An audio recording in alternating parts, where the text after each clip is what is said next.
Troisième schéma, la guerrière indépendante, qui va parler à beaucoup aussi, parce qu'il y a beaucoup de bonnes élèves modèles qui sont aussi guerrières indépendantes. Donc, chez mes abonnés, ça va ressembler à quoi? Donc, vous qui êtes là, qui me suivez sur Insta, à quoi ça ressemble la guerrière indépendante? Ça ressemble au fait que ça fait 5 ans, ça fait 10 ans, 20 ans, voire même 40 ans. J'ai une accompagnée avant de rejoindre The Queen, elle avait 60 ans, c'était Anna, et vous avez le témoignage sur YouTube. Ça faisait 40 ans qu'elle galérait à lutter contre son corps. Elle voulait absolument s'en sortir seule, elle croyait que c'était possible, elle faisait des régimes, mais quand t'es guerrière indépendante, tu penses que t'as pas besoin d'aide.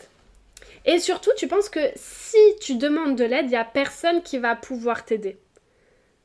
Et ça, c'est très intéressant parce que souvent, tu vas te dire, mais non, mais j'ai déjà demandé de l'aide et personne n'a pu m'aider. Et par exemple, moi, j'ai eu cette phase de guerrière indépendante quand j'ai demandé de l'aide, du coup, au médecin et que personne n'a su m'aider correctement. Et du coup, je me suis dit, personne ne peut m'aider, je peux compter que sur moi. Ok, ça vous parle beaucoup celui-là. Je sais pas. Au fond de toi, ce qui se passe aussi, c'est que ça te dit que si tu demandes de l'aide, t'es faible. Tu vas devenir dépendante. Tu vas perdre ta puissance. Et finalement, être dans cette guerrière indépendante, c'est comme ta posture de force, tu vois. C'est genre, je prouve que je suis capable. Et c'est aussi ta protection parce que t'as peur qu'on voit ta vulnérabilité. T'as peur toi-même de voir ta vulnérabilité. Et t'as peur qu'on s'en moque ou qu'on s'en serve contre toi. Ça peut être aussi donc pour les queens qui regardent, c'est quand vous êtes donc dans la messagerie, vous avez un coup de mou et au lieu de venir m'écrire ah ben ça va pas, nanana, ou de prendre un rendez-vous individuel avec l'équipe, vous repliez sur vous-même, vous participez plus au live, plus à la messagerie et en fond dans la tête c'est cette petite voix qui tourne encore et encore de personne pourra comprendre ce que je vis, personne pourra m'aider. Et puis c'est pas si pire ce que je vis, je vais m'en sortir toute seule. Sauf qu'en faisant ça, en fait, vous perdez 2-3 semaines dans le silence toute seule dans votre coin, alors qu'en 15 minutes avec moi ou avec Mel, on aurait pu débloquer ça et libérer ce trauma pour vous permettre d'avancer. Donc ça, c'est très important de conscientiser que oui, et là je vais sauter à ce point des plus-moins, donc à quoi ça t'a permis et aujourd'hui comment ça t'handicape. Oui, ça t'a permis d'avancer et de t'aider toi-même quand tu étais guerrière indépendante, quand personne autour de toi n'a su t'aider, n'a su te soutenir. Par contre, aujourd'hui, ça t'handicape parce que tu luttes toute seule. Tu t'épuises toute seule à essayer de trouver des solutions, tester des choses. Et tu vois qu'il y a des trucs qui marchent pas, tu perds confiance, mais tu vas quand même essayer de le faire seule. Et au final, tu perds un temps de fou, tu perds une énergie folle à tout vouloir faire seule, alors que en 3 mois, dans The Queen par exemple, c'est finito. Tu te désabonnes de mon compte. Donc, d'où ça vient ce schéma protecteur de la guerrière indépendante? Donc, ça peut être, moi par exemple, je t'ai donné mon exemple des médecins qui n'ont pas su m'aider à ce moment-là. Ça a été aussi au niveau émotionnel où j'essayais de parler de mes problèmes à l'école, à mes parents. Ils n'étaient pas réceptifs dans le sens, de la manière dont j'en avais besoin. Donc je me suis dit, ils peuvent pas m'aider, personne ne peut m'aider et je peux compter que sur moi, par exemple. Et donc ça peut être ces figures d'autorité, peu importe qui elles sont. Ça peut être, t'es harcelé à l'école, tu vas voir un professeur et le professeur il te prend pas au sérieux. Eh bien t'as compris enfin en tout cas tu as pu intégrer personne peut m'aider, ou quand je suis en difficulté on m'aide pas, du coup il faut que je compte que sur moi. Ou alors une croyance familiale héritée, on ne peut compter que sur soi-même. Tu vois des familles à table, dans les discussions familiales, oui mais de toute façon on peut compter que sur soi-même, et du coup tu finis par intégrer ça comme vrai. Les croyances cachées derrière, c'est si on m'aide, je suis dépendante, si on m'aide, je suis faible, si on m'aide, je suis incapable, si on m'aide, je perds de la valeur. Si on m'aide, je suis plus aussi forte. Si on m'aide, je pourrais pas dire que je m'en suis sortie seule. Ok ? Et personne ne peut m'aider à part moi-même. Les gens ne peuvent pas m'aider. Les gens ne comprennent pas ce que je vis. Les gens n'ont pas les clés. Il n'y a que moi qui peux trouver. Mais pourtant, tu galères. Enfin, c'est vraiment... tu vois ce truc de putain je galère, j'ai besoin d'aide mais personne peut m'aider parce que personne comprendra. Et là il y a vraiment, si t'es dans cette situation, vraiment besoin de comprendre que en fait si t'as un TCA ou si t'es dans les régimes et que tu galères à t'en sortir, que ton corps est comme conditionné à grossir, donc ça t'as dû voir ça avec la vidéo 2, on guérit pas seul d'un TCA. On rééduque pas seul un corps après les régimes en attendant que ça arrive tout seul. Et je discutais avec une des filles en VIP qui me disait mais je croyais que ça allait se réguler tout seul. Mais non.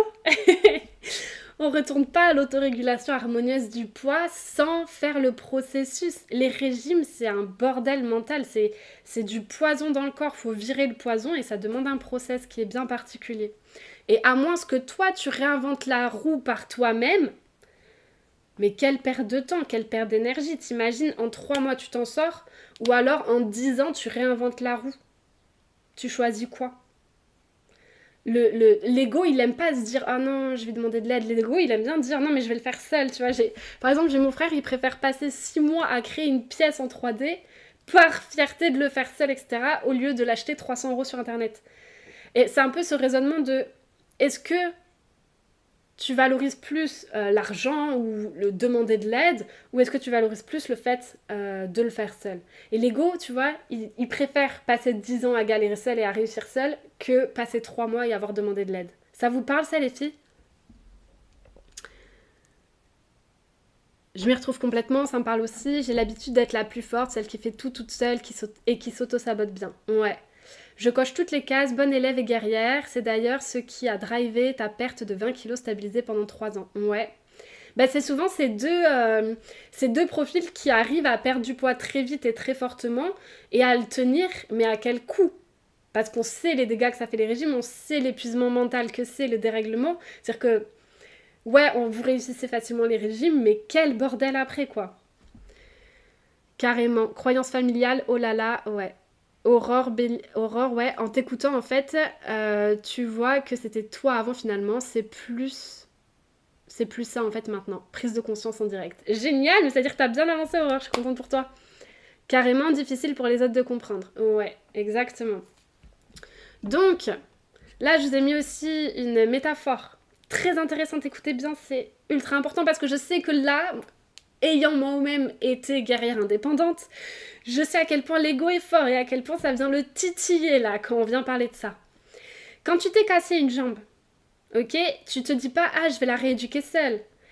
Tu vas voir le kiné, tu vas voir un ostéo et tout parce que c'est comme ok. Et là, quand tu as fait des régimes, quand tu as eu des TCA, c'est comme si tu t'étais cassé, pas cassé, mais comme foulé quelque chose, tu vois, dans tes systèmes. Mais là, tu te dis, je vais m'en sortir seule. Je vais y arriver, je suis forte. Je suis forte. Non mais j'en ris les filles, je caricature, j'ai l'impression de me voir moi avant. Je ris de moi en fait. Et donc en fait, tu vas essayer des choses, tu vas apprendre, mais tu vas finir par te rendre compte que tu galères, tu perds du temps, tu perds de l'énergie, tu t'épuises. Mais parce que en fait, rééduquer une jambe, c'est un métier.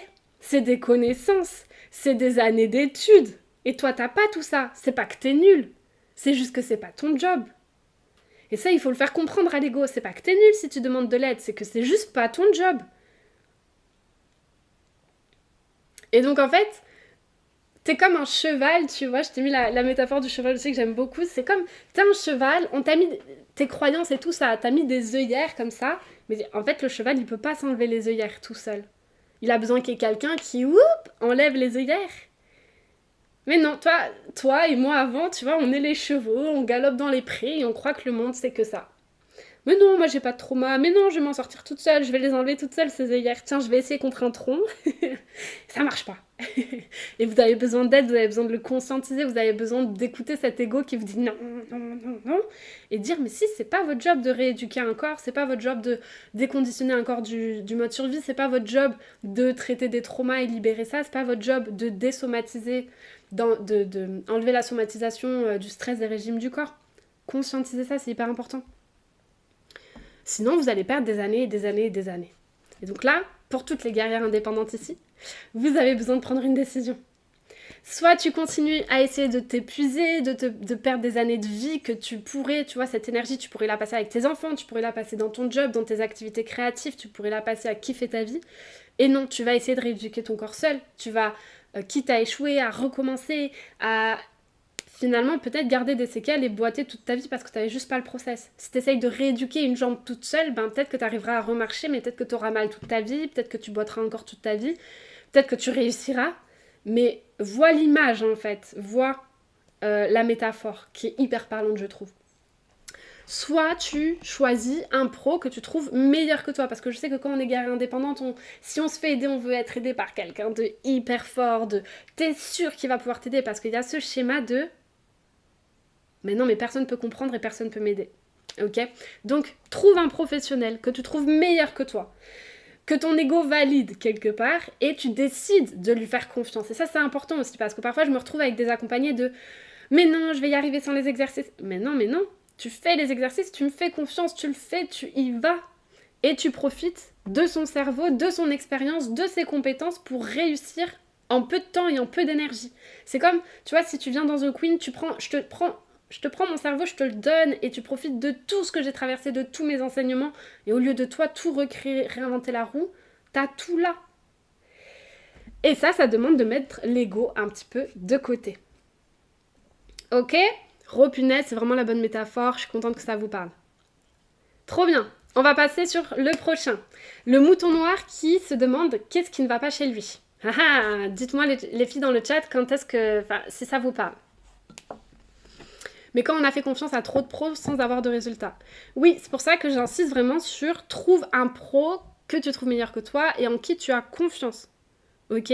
Et vraiment, renseigne-toi sur le professionnel, sa méthode, fais-les, tu vois, là, ce qui est bien avec cette masterclass, c'est que du coup, vous voyez mon énergie, vous voyez mes compétences, mon expertise, vous voyez si ça accroche pas, si vous êtes en accord avec ce que je dis ou pas, et vous pouvez faire ça avec différents professionnels pour mais par exemple, moi, aujourd'hui, j'ai beaucoup de mal à aller voir de nouveaux professionnels à cause de ça, parce que j'ai pas envie de dépenser du temps, de l'argent pour rien. Franchement, j'ai assez fait. Et donc, je me sers beaucoup d'Instagram ou des réseaux sociaux ou des sites internet, des vitrines, etc. pour créer une première relation avec les professionnels, voir un peu leur méthode, voir leur manière de penser la vie, voir leurs valeurs et voir si ça accrocherait avec moi. Je vais plus sonner chez quelqu'un en mode je sais pas quitter, mais je viens de faire confiance. C'est mort, il y a trop d'incompétents, je suis désolée de le dire et c'est vrai. Il y a beaucoup de compétents, mais il y a aussi beaucoup d'incompétents. Et donc voilà, c'est vraiment mon conseil.